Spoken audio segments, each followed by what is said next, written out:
Mon père a donné à mon frère en or l'entreprise familiale que j'ai bâtie pendant des années et m'a laissé des miettes. Alors, je suis parti et je les ai regardés s'effondrer sans moi. Mais maintenant, il me supplie. Vous avez déjà eu un boulot où votre patron vous traite comme si vous aviez 12 ans et que vous faisiez des corvées pour avoir de l'argent de poche? Sauf que le patron, c'est votre propre père. Ouais, ça a été ma vie pendant bien trop longtemps. Moi, un homme de 32 ans, je me suis cassé le dos dans l'entreprise familiale pendant qu'il agissait comme si j'étais juste un employé avec le même nom de famille. Finalement, j'en ai eu assez. J'ai donc pris une décision qui a fini par tout chambouler. Et disons simplement qu'il ne s'y attendait pas. Alors, mon père possède une entreprise. Un truc de col bleu. Pas glamour, mais ça paie assez bien pour qu'il puisse se la jouer messie des affaires dans notre petite ville. Parti de rien, dit-il à chaque fois que quelqu'un complimente l'atelier. Comme s'il ne m'avait pas fait trimer pendant qu'il était assis au bureau, à faire semblant de comprendre des feuilles de calcul. Maintenant, voici le clou du spectacle. Mon frère aîné est, à ses yeux, la réincarnation du Christ. Il a obtenu un diplôme en commerce d'une université de seconde zone et, soudainement, il est devenu l'élu. Je n'exagère pas. Le gars a eu un C en économie une fois, et mon père a quand même encadré l'examen comme si c'était une médaille d'honneur. Pendant ce temps, moi, je suis sur le terrain depuis mes 17 ans, à faire le vrai travail. À trimer, réparer, dépanner des problèmes que d'autres gars laissaient tomber. Et vous savez ce que je reçois en retour? Merci, champion. Aucune participation, aucun mot à dire. Juste une tape sur la tête et retour au boulot. Mon père a préparé mon frère à prendre la relève depuis le premier jour. Ce n'était même pas subtil. J'étais littéralement dans la pièce quand il me l'a annoncé. Et je cite, « Tu ne dirigeras jamais cet endroit. Tu es meilleur avec les outils, pas avec les décisions. » Sérieusement. Comme si j'étais un homme des cavernes avec un marteau et qu'il était le seul assez intelligent pour lire ses emails. Ça ne m'a même pas blessé à ce moment-là. Je l'ai juste regardé en pensant, waouh, fais au moins semblant de me respecter. J'ai demandé s'il y aurait une place pour moi dans l'entreprise une fois qu'il prendrait sa retraite. Vous savez, quelque chose, un pourcentage, une part. Je n'ai même pas demandé la moitié, juste quelque chose pour montrer que je comptais. Et il me fait ce petit signe de tête suffisant et dit, tu auras quelque chose après ma mort. Quel type. En gros, il m'a dit d'attendre qu'il meure, et peut-être, juste peut-être, il me laisserait quelques miettes dans son testament. Oh, merci, papa. J'ai hâte d'hériter d'un chariot élévateur cassé et de quelques outils rouillés après ta mort. Mon frère était assis là, pendant la réunion, les bras croisés, avec un sourire narquois comme s'il venait de gagner au loto. Il n'a pas dit un mot. Il n'a même pas fait semblant de me soutenir. Bien sûr que non. C'est l'enfant chéri. Il l'a toujours été. Il avait la plus grande chambre avec sa propre télé, le vélo le plus récent tous les 2 ans, comme une horloge, moins de corvées, des punitions plus légères, tout ce que vous voulez. Ce gars aurait pu éternuer et se faire féliciter pour avoir répandu l'innovation. Je me souviens d'une fois où il a accidentellement laissé le garage ouvert toute la nuit et des ratons laveurs ont tout saccagé. Mon père m'a reproché de ne pas avoir vérifié derrière lui. Une autre fois, il a encastré la camionnette de mon père dans un arbre dans l'allée, et, d'une manière ou d'une autre, je me suis fait crier dessus pour ne pas l'avoir prévenu que la route était glissante. Qu'est-ce que j'étais censé faire? Saler tout le quartier. Voilà à quel point il était l'enfant chéri. Pendant ce temps, moi, j'étais étiqueté comme l'impulsif parce que j'ai abandonné l'université pendant 1 an. Pas pour faire la fête ou traîner. J'ai trouvé un bon boulot à réparer des systèmes de CVC et j'ai acquis de vraies compétences. La meilleure expérience pratique que j'ai jamais eue. Mais pour mon père, cette décision était comme une trahison. Une année sabbatique et je suis devenu un électron libre à vie. Chaque conversation par la suite était accompagnée d'un commentaire passif-agressif sur le fait de finir ce que l'on commence ou de s'en tenir au plan. Pendant ce temps, mon frère s'est fait prendre en train de plagier un essai entier à l'université, copier-coller d'une archive en ligne, et mon père a transformé ça en pensée entrepreneuriale parce qu'il était plein de ressources sous pression. Je jure que s'il avait mis le feu à la maison, mon père aurait dit que c'était une expérience en matière de sécurité incendie. Je n'étais pas l'enfant qui se rebellait. J'étais l'enfant qu'on ignorait, sauf si quelque chose se cassait. Et là, Soudainement, j'étais le seul à savoir comment le réparer. Mon frère était célébré juste pour être présent. Je devais saigner juste pour obtenir un bon travail une fois par an. Cette réunion n'était que la dernière gifle en date. Mon père a exposé son grand plan de succession, avec un nouveau titre et un bureau brillant pour mon frère. J'ai demandé, à peine demandé, s'il y avait une place pour moi dans ce plan. Même pas la moitié de l'entreprise, juste un petit quelque chose, une participation, pour montrer que je n'étais pas qu'un simple mécanicien glorifié. Et qu'est-ce que j'ai eu? Tu auras quelque chose après ma mort. Alors oui, après cette petite conversation à cœur ouvert sur le fait que j'étais, en gros, un travailleur temporaire glorifié dans l'entreprise de ma propre famille, j'ai atteint ma limite. Je suis rentré chez moi, je suis resté assis dans ma voiture pendant une demi-heure, à regarder le tableau de bord, en pensant à quel point j'étais stupide d'avoir donné tant d'années à cet endroit. J'ai porté cet atelier à bout de bras à travers toutes sortes de problèmes. Des délais, des machines en panne, des employés paresseux, vous nommez. J'étais le gars qu'on appelait quand ça tournait mal. Et tout ce que j'ai eu en retour, c'est de l'attitude et un traitement de seconde zone.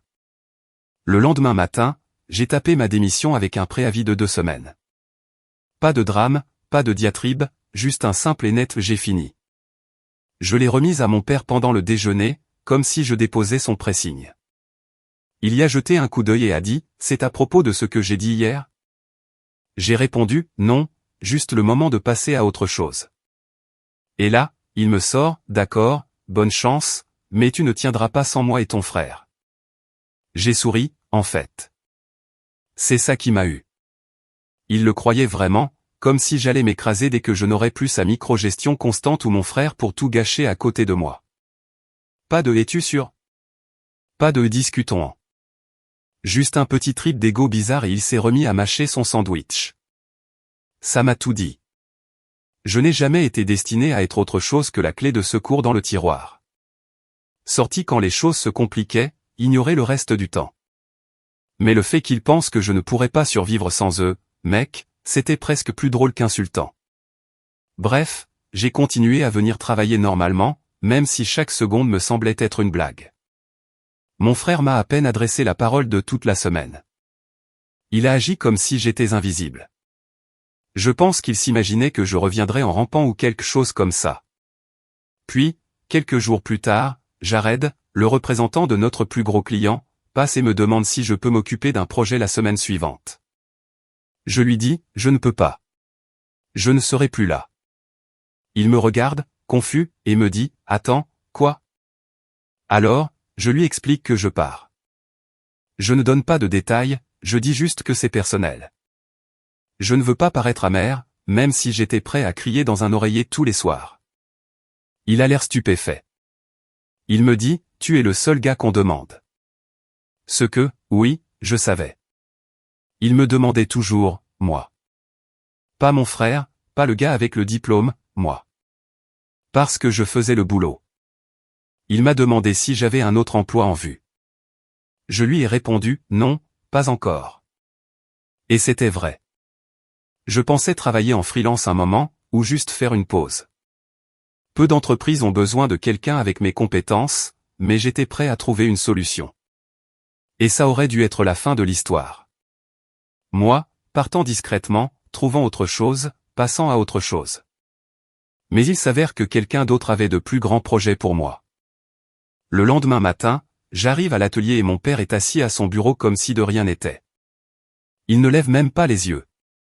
Je dis bonjour et il me répond, tu arrives toujours à l'heure même après avoir démissionné? C'est nouveau. Ouais, très classe. Le gars agit comme si j'avais l'habitude d'arriver avec 3 heures de retard, alors que c'est moi qui ouvrais la boutique la moitié du temps parce qu'il n'arrivait pas à sortir du lit avant 9 heures. Et oui, je venais toujours. Pas pour lui. Pas pour le salaire. Juste parce que je voulais partir de la bonne manière. Sans laisser de choses en suspens. Pas d'histoire du genre il nous a laissés en plan. Je n'allais pas leur donner la satisfaction de dire que j'avais disparu ou que j'avais lâché. J'étais déjà parti mentalement. Je ne faisais que régler les derniers détails avant de laisser le désordre derrière moi. Donc, je vais sur le terrain et devinez quoi? La moitié de l'équipe du matin est là, à ne rien faire, parce que le camion de livraison n'a pas été chargé la nuit dernière. Mon frère était censé s'en occuper, vu que je me retire. Il ne l'a pas fait. Et maintenant, la commande est en retard et le client est déjà furieux. Alors, qui finit par intervenir pour arranger les choses? Oui, encore moi. Et pendant que je transporte des palettes pour sauver leur réputation de s'effondrer plus vite que la ligne de cheveux de mon père, devinez qui entre, un café glacé à la main, en se comportant comme un manager? Faisons en sorte que ça ne se reproduise plus, dit mon frère. Pas de désolé, pas de merci d'avoir couvert. Juste ce ton suffisant, genre j'ai regardé une conférence TED, qu'il utilise quand il essaie de paraître comme un leader. Je le fixe. Ouais, peut-être essaie de le charger la prochaine fois au lieu de déléguer dans le vide. Il cligne des yeux, ne répond pas, se retourne simplement et s'en va pour vérifier les chiffres, ce qui, j'en suis sûr à 100%, signifie scroller sur LinkedIn en faisant semblant de réseauter. Puis, c'est de l'or. Vers midi, mon père m'appelle enfin dans son bureau.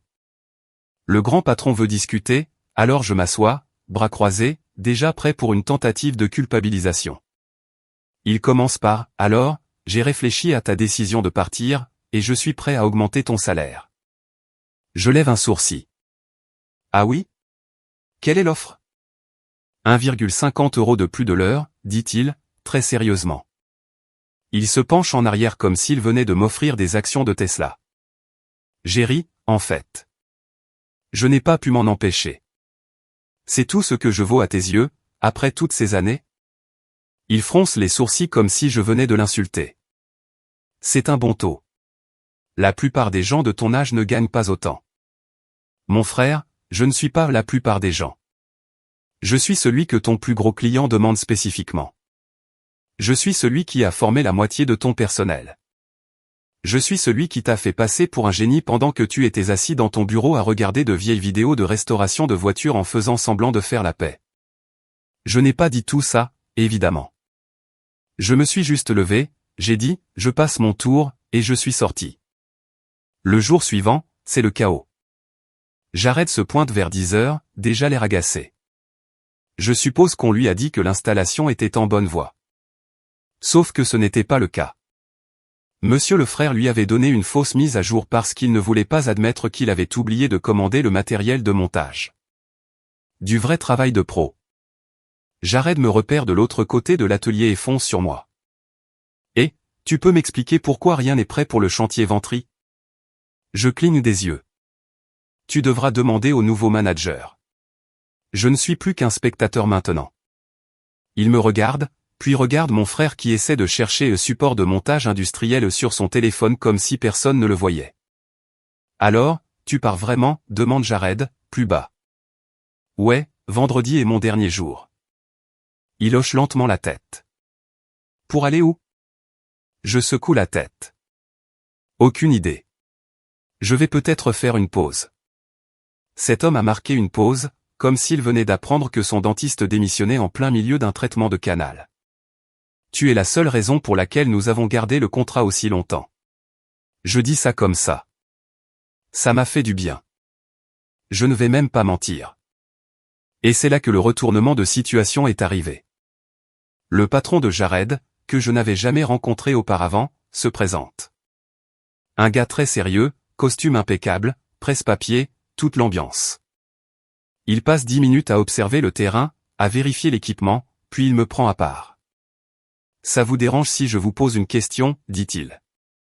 Bien sûr. Vous avez déjà pensé à diriger votre propre équipe? Je cligne des yeux, genre freelance? Non, je veux dire à plein temps, en interne. Nous envisageons d'internaliser cette opération, mais nous avons eu du mal à trouver quelqu'un qui connaisse le travail et qui puisse gérer des gens. Vous nous avez été chaudement recommandé. Je suis resté là, la mâchoire probablement par terre. Je n'avais même pas cherché de travail et ce gars m'en offrait un sur le champ. Il me dit d'y réfléchir. Il me donne un chiffre approximatif. Spoiler, c'est plus que ce que j'ai jamais gagné de ma vie. Plus un bureau, des avantages sociaux, de l'équipement, un budget, la totale. Je n'ai pas dit oui, pas encore. Il me restait encore 2 jours de travail, et je n'allais pas donner à mon père la satisfaction de dire que j'avais démissionné plus tôt. Mais, au mec, mon cerveau était déjà en train de faire mes cartons mentaux. Cet après-midi-là, mon père passe près de la zone de chargement et me voit discuter avec Jared et son patron. Il ne demande pas ce qui se passe, il ne s'arrête même pas. Il me lance juste un regard, comme si je perdais le temps de l'entreprise à bavarder. J'aurais dû dire quelque chose. J'aurais dû lui dire que ce gars m'offrait un vrai avenir, pendant que lui distribuait encore des centimes en appelant ça une augmentation. Mais non, j'ai juste souri. Laissons-le dans son ignorance. Il pense que je ne suis qu'un démissionnaire en colère. En réalité, je suis le gars que ses clients veulent débaucher. Ce soir-là, je suis rentré chez moi, j'ai ouvert un soda et j'ai regardé mon téléphone pendant environ 1 heure. Je n'ai même pas ouvert d'application. Je suis juste resté là, à réfléchir. Ils ne le savent pas encore, mais ils sont sur le point de sentir ce que ça fait quand le fils de rechange s'en va. Et cette fois, je ne reviendrai pas. Alors, le vendredi est arrivé, mon dernier jour officiel. Je suis arrivé tôt, non pas parce que je voulais impressionner qui que ce soit, mais parce que j'avais une dernière chose à terminer. La commande venterie était toujours en désordre. Et j'étais la seule personne qui savait même où se trouvait la moitié des fournitures. J'aurais pu laisser tout s'effondrer. Mais j'avais une règle, si mon nom y est associé, ça ne part pas à moitié fait. Je finis proprement, pour que personne ne puisse dire que j'étais le problème. Bien sûr, mon père n'a pas dit un mot. Pas même un merci, pas une poignée de main, pas même un faux bonne chance. Il est juste passé devant moi le matin comme si j'étais de l'air et a dit à la réceptionniste de préparer du café pour l'équipe, ce qui, apparemment, ne m'incluait plus. Non pas que je m'attendais à autre chose. À ce stade, si le bâtiment était en feu et que je tenais l'extincteur, il le donnerait quand même à mon frère en me disant de m'écarter. Mon frère, d'ailleurs, a passé toute la journée à cafouiller au téléphone avec un autre client, en faisant semblant de savoir de quoi il parlait. Je l'ai entendu leur dire que le temps d'installation serait probablement standard. Qu'est-ce que ça veut même dire? Standard comme le chantier du mois dernier qui a pris 3 jours de plus parce qu'il avait oublié de mesurer l'espace pour les supports? Ou standard comme il invente des chiffres et espère que personne ne le remarque? Bref, vers midi, Jared est passé. Cette fois, avec son patron à nouveau. Pas de presse-papier aujourd'hui, juste un dossier et un sourire. Vous avez 1 minute, a-t-il demandé. J'ai essuyé mes mains sur une serviette, j'ai hoché la tête et je l'ai suivi sur le parking. Son patron m'a remis l'offre par écrit. Un contrat de 3 ans, un salaire qui m'a presque fait éclater de rire. Une structure de bonus, des avantages sociaux, mon propre budget, un bureau. Oui, encore une fois, avec le mini-frigo. Ils avaient même ajouté une ligne pour que j'approuve l'embauche de 2 techniciens sous mes ordres. Je n'ai pas hésité. J'ai signé là, sur le capot de ma camionnette. Pas une seule pause. Pas un seul mais qu'en est-il de ma famille, ou est-ce juste pour mon père? Ils avaient été très clairs, j'étais jetable pour eux. Alors maintenant, ils allaient voir ce qui se passe quand le fils de rechange s'en va avec le client qui maintenait leur entreprise à flot. Et ne vous y trompez pas, je n'ai volé personne. Jared est venu à moi. Ils avaient besoin de quelqu'un qui savait ce qu'il faisait. Il se trouve que j'étais le seul à correspondre à ce profil. Je suis retourné à l'intérieur, ma copie signée toujours à la main. Je ne l'ai pas cachée. Je ne l'ai pas exhibée non plus. Je l'ai juste mise dans mon casier avec le reste de mes affaires. Puis, j'ai fait la chose la plus mesquine que j'ai jamais faite. Et je ne m'en sens même pas mal. Je suis allé à la salle de pause et j'ai vidé mon casier. J'ai pris mes outils, ma tasse à café, mes gants, tout. Mais j'ai laissé la plaque qu'il m'avait donnée il y a 5 ans, sur laquelle était écrit « employé du trimestre », juste sur le bureau de mon frère. Il n'en avait jamais gagné une seule. J'ai juste pensé que ça aurait l'air bien là, maintenant qu'il était aux commandes. Et juste avant de partir, mon père est finalement venu me voir. Pas de salutation, juste ce regard agacé et crispé qu'il prend quand il réalise qu'il ne peut pas régler quelque chose avec une fausse autorité. « Alors, tu le fais vraiment ?» dit-il, les bras croisés. Je le regarde sans ciller. « Faire quoi exactement ? » Tu sais ce que je veux dire. Partir. Prendre le client. J'ai souri. Je n'ai rien pris. Ils m'ont fait une offre. Tu as dit que je n'avais pas l'étoffe d'un leader. Ils ne sont pas d'accord. Il a ouvert la bouche pour dire quelque chose, mais je l'ai coupé. Tu as fait ton choix, papa. Tu voulais un fils pour diriger l'entreprise et un autre pour suivre les ordres. On dirait que celui qui suivait a été promu ailleurs. Et puis, je suis parti. Je n'ai pas attendu de réponse. Je m'en fichais. Dès le lundi, j'étais dans mon nouvel espace de travail. Climatisation, mon nom sur une porte, des outils neufs, une place de parking assignée. Les 2 gars que j'ai embauchés sont arrivés à l'heure et m'ont demandé des instructions sans lever les yeux au ciel ni agir comme s'ils savaient mieux. C'était bizarre d'être respecté. Jared est passé en milieu de semaine juste pour prendre des nouvelles. Il m'a serré la main et a dit, content de t'avoir. J'ai juste hoché la tête et répondu, vous avez eu la meilleure partie de ce marché. Crois-moi. Pendant ce temps, je commence à entendre des rumeurs. Un des gars de l'ancien atelier m'a envoyé un texto, yo, ils sont en panique maintenant. Ils n'arrivent même pas à faire le câblage correctement sans toi. Un autre m'a écrit, ton frère a dit à un client qu'on pouvait improviser. Improviser sur une installation à 5 chiffres. Et mon père a essayé d'appeler le patron de Jared pour clarifier les choses. Apparemment, il m'a accusé d'avoir semé la zizanie. Le gars lui a raccroché au nez au milieu de l'appel.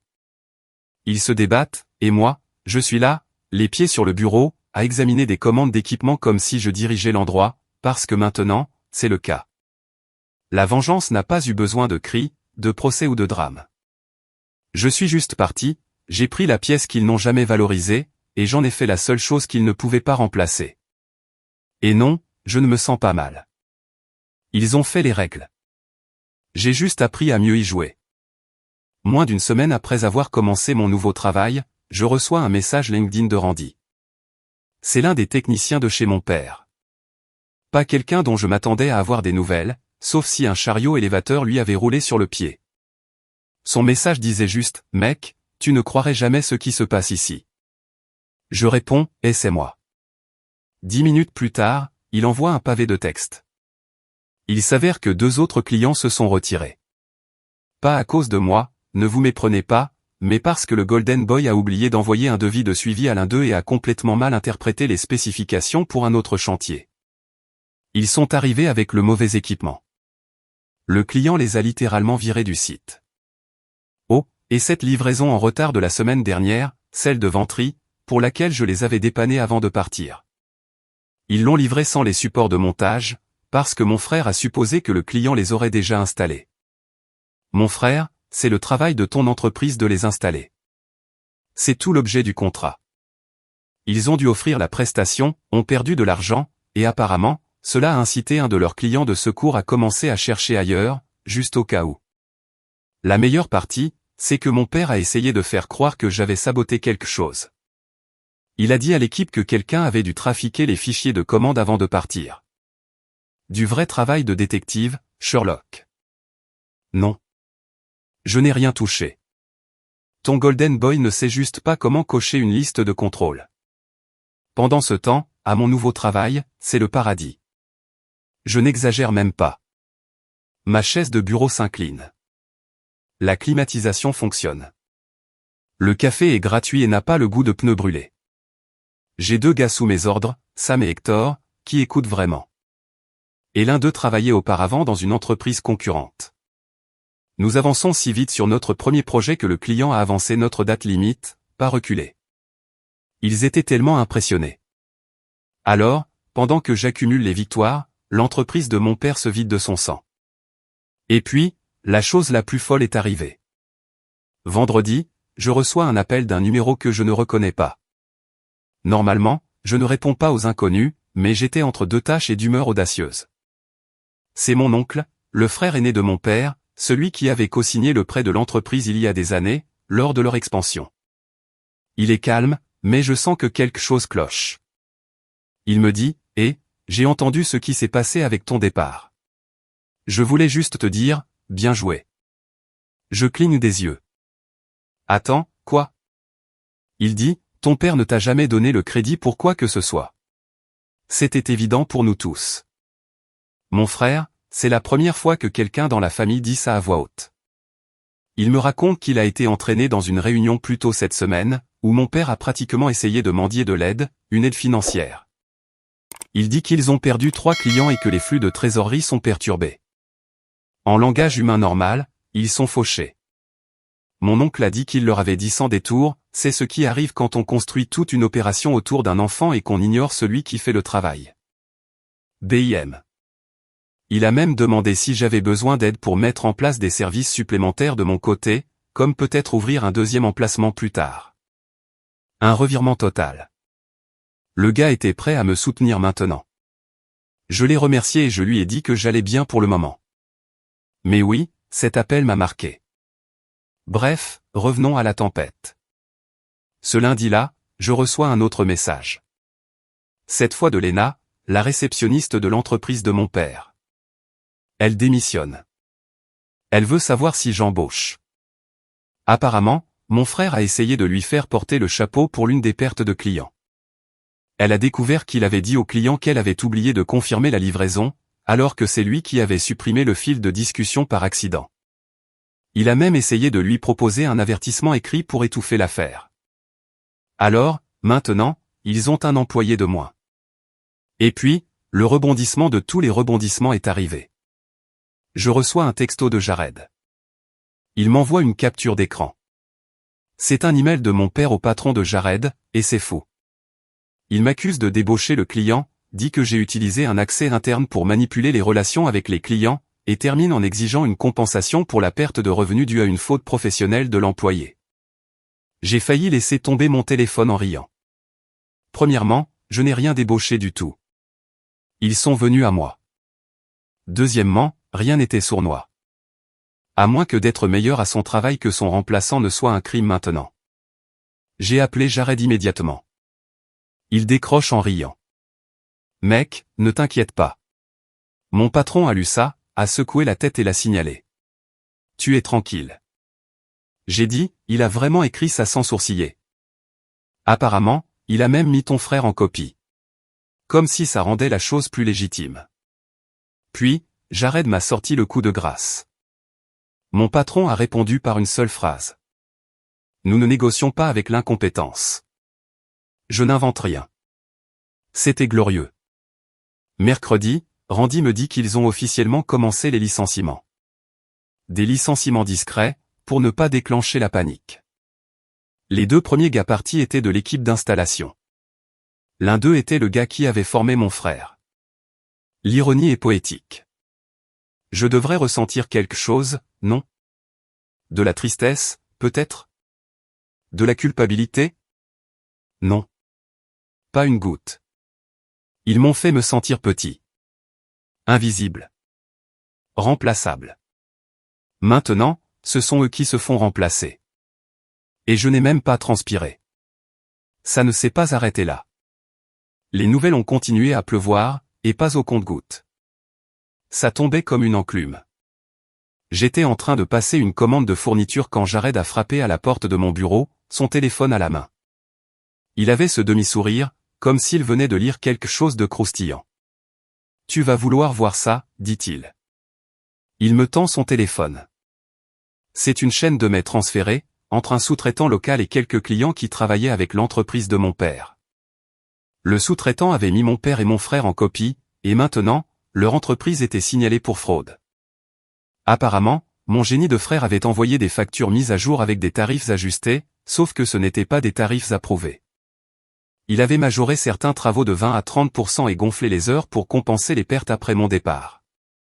Mais il n'en avait jamais informé les clients, n'avait jamais obtenu de signature, rien. Et devinez quoi? L'un de ses clients était un contrat municipal, un contrat gouvernemental. Ouais, très malin. Il faisait maintenant l'objet d'une enquête pour fraude à la facturation sur des projets publics. Je rends le téléphone et je me mets à rire, bruyamment. Probablement plus fort que je n'aurais dû. Jared s'assoit simplement et dit, « Mec, ça pourrait devenir nucléaire. » Il s'avère que l'un des clients a engagé une équipe juridique pour auditer chaque facture des 12 derniers mois. Ils essaient de déterminer l'ampleur de la surfacturation.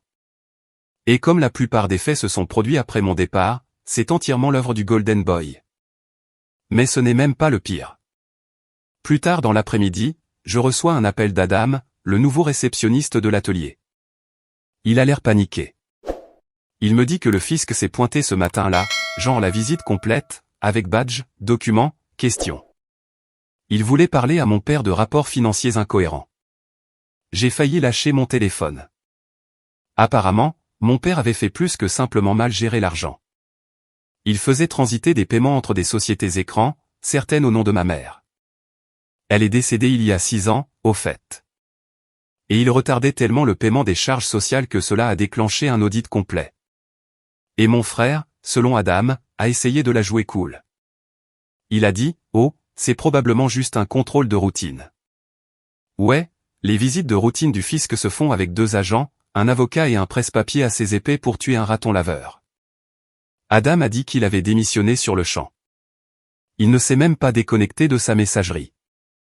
Il a juste pris ses affaires et est parti pendant que mon père était au milieu d'une phrase. Et voici le rebondissement qui a vraiment mis la cerise sur le gâteau. Ils ont essayé de me faire porter le chapeau. Ouais. Apparemment, mon père a dit au fisc que c'était moi qui avais créé les comptes fournisseurs secondaires, ce qui est insensé car je n'ai jamais eu accès à cette partie de la comptabilité. J'étais sur le terrain, à faire du vrai travail, pas à cliquer sur QuickBooks comme un comptable véreux sous Red Bull. J'ai été prévenu par une connaissance commune, un gars qui faisait des installations de sécurité avec nous. Il a entendu mon père fulminer que je sabotais l'entreprise et que j'avais fuité des informations à des concurrents. Cet homme, le même qui m'avait dit que j'étais juste les muscles. Maintenant, soudainement, je suis un cerveau criminel. Ce soir-là, j'ai reçu un appel du patron de Jared. Il m'a assuré que leur équipe juridique avait déjà fait taire toutes les rumeurs sur mon implication. Il tire des fléchettes les yeux bandés, a-t-il dit. Tu es tranquille. Ils sont désespérés. Et comment? À la fin de cette semaine, 3 autres anciens clients avaient déposé des plaintes officielles contre l'entreprise de mon père. Et mon frère, il a essayé de faire une déclaration au nom de l'entreprise. J'ai trouvé la vidéo sur Facebook. 35 secondes de lui, bégayant des mots à la mode du monde de l'entreprise, tout en esquivant chaque vraie question. Une femme dans les commentaires a écrit « Pourquoi ce type cligne des yeux comme s'il était pris en otage ?» J'ai tellement ri que j'ai failli tomber de mon canapé. Et moi, je mangeais un plat à emporter dans un bureau propre, sans aucun stress, tout en les regardant réduire l'entreprise en cendres comme s'ils faisaient un speedrun de la ruine financière. Pas de pitié, pas de culpabilité. Ils ont choisi leur fils préféré, l'ont mis aux commandes, l'ont laissé tout gâcher. Maintenant, ils en paient le prix, littéralement. Et croyez-moi, je n'ai pas fini de regarder. Parce que la chose suivante, c'était eux, à la porte de mon bureau. Ça a commencé par un coup sur la vitre.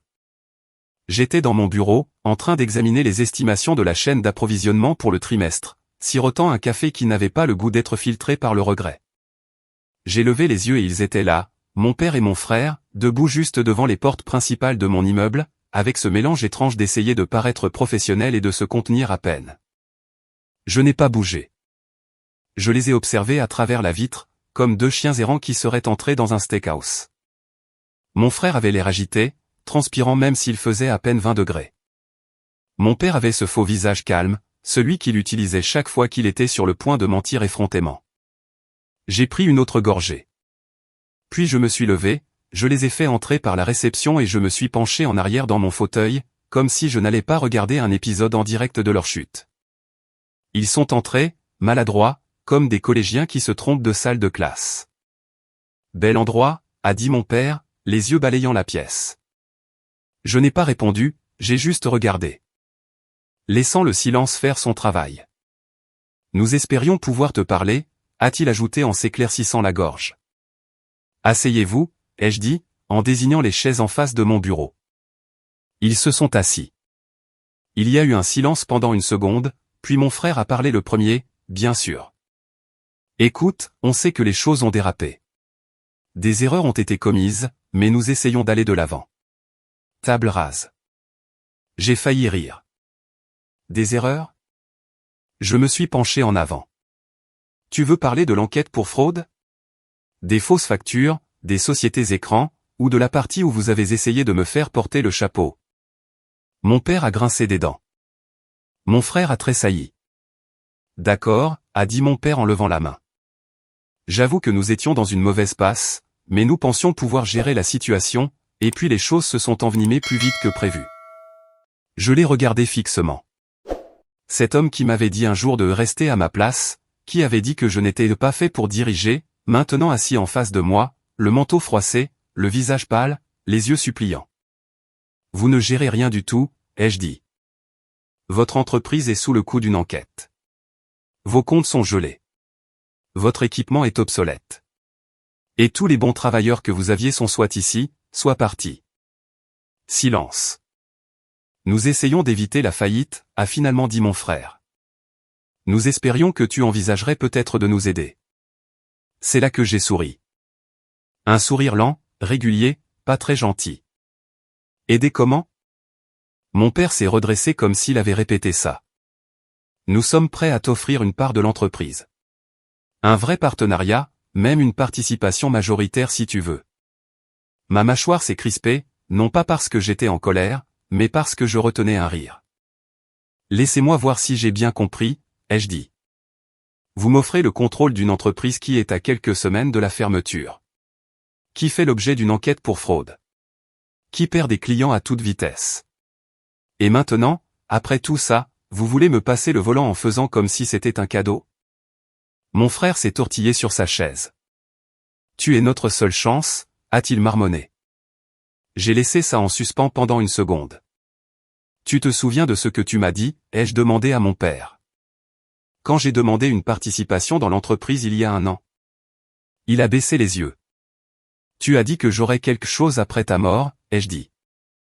Alors, qu'est-ce qui a changé? Tu es toujours en vie, non? Ne sois pas mesquin, a lâché mon père, montrant enfin un peu de feu. C'est sérieux.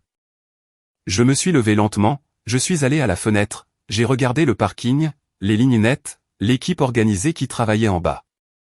Mon opération, mes règles. Vous m'avez traité d'égoïste, ai-je dit calmement. Vous m'avez dit que je n'avais pas l'étoffe d'un leader. Vous avez donné le royaume au Golden Boy et vous m'avez dit de balayer le sol. Vous m'avez traité comme un plan de secours, et maintenant que le plan a échoué, vous venez en courant vers le gars que vous avez ignoré. Personne n'a répondu. Je me suis retourné vers eux. Le visage de mon père était rouge maintenant. Mon frère avait l'air de vouloir s'enfoncer dans le sol. C'est vous deux qui avez créé ce gâchis, ai-je dit. Et maintenant, vous demandez au gars que vous avez rejeté de le réparer. Tu n'es pas obligé de le réparer, a dit rapidement mon frère. On a juste besoin d'aide pour stabiliser. Un prêt. Peut-être un contrat temporaire, ou juste des recommandations. J'ai levé la main. Arrêtez. Ils se sont tus tous les deux. Vous êtes venus ici en espérant que je vous sauverais. Et je pourrais. J'ai l'argent, les ressources, le réseau. Je pourrais vous lancer une bouée et peut-être que vous resteriez à flot. Leurs yeux se sont illuminés pendant une seconde. Mais je ne le ferai pas. Leurs visages sont tombés comme des briques. Vous ne le méritez pas, ai-je dit. Vous ne m'avez pas seulement poussé dehors. Vous avez essayé de m'effacer. Puis, quand tout s'est effondré, vous m'avez blâmé comme une prière désespérée. Vous avez essayé de me détruire, et maintenant vous voulez que je vous reconstruise. Je me suis avancé, les mains dans les poches. Vous voulez une table rase? Faites la queue. Ça ne marche plus comme ça. Vous avez brûlé ce pont avec de l'essence et dansé sur les cendres. Mon père a ouvert la bouche. Je ne l'ai pas laissé parler. Je n'ai pas construit cet endroit pour lancer des bouées de sauvetage à des gens qui m'ont enterré. Je suis retourné à mon bureau, je me suis assis et je les ai regardés droit dans les yeux. Vous pouvez partir maintenant. Ils sont restés assis là une seconde, stupéfaits. Puis ils se sont levés lentement. Pas de dispute, pas d'argument, juste de la honte. Mon frère m'a regardé une dernière fois. Tu ne vas vraiment pas nous aider? Je l'ai regardé droit dans les yeux. Si, j'ai aidé, ai-je dit. En partant. Et sur ce, ils sont sortis. Pas de poignée de main, pas d'au revoir, juste le doux clic de la porte en verre se refermant derrière eux. Je suis resté assis là un moment après, sans penser, sans célébrer, juste assis. Il ne s'agissait pas de vengeance. Pas vraiment. Il s'agissait d'être enfin dans un endroit où je n'avais pas besoin qu'ils reconnaissent ma valeur, parce que j'avais construit quelque chose sans eux. Et c'est ça qui les a tués le plus. Le mouton noir était devenu le loup.